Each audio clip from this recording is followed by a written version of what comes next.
Kesköödisko. Sellel on niisugune tore saade alguses, mida võib siis kahe käega mängida niimoodi.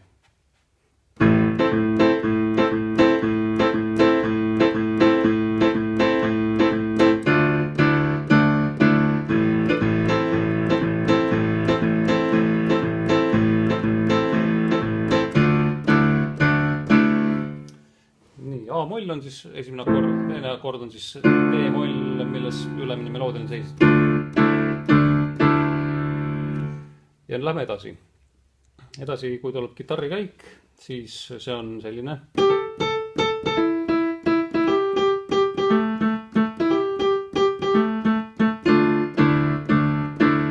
Kuidas seda nüüd bassiga kokku panna? Et originaalbass on nagu vastulööki mängitud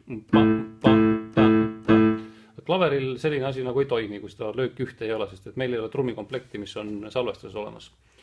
Ja kitarri me ei saa ka mängida selle käigu alla, et siis võtame selle kitarri käigu rütmika, paneme ta nagu bassiga kokku. Et see on siis nagu sarnane asi nagu siin.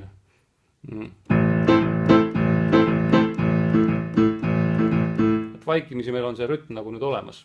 Ja nüüd paneme selle käigu kokku, mis sealt tuleb.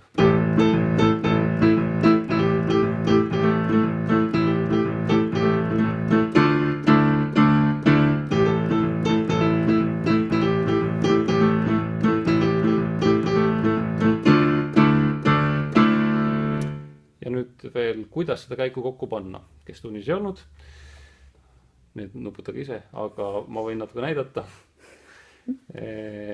Jupikaupa. Kõige väiksem element võiks olla näiteks selline.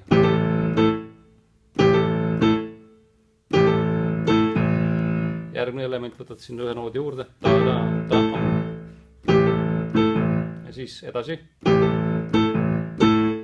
Kui see element on selge, siis on nagu trummipiit, mis tuleb harjutada lihasmällu.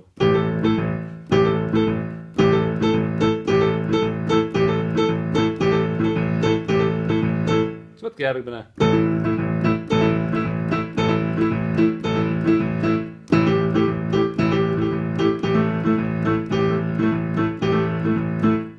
Ja see käik juba oli varem.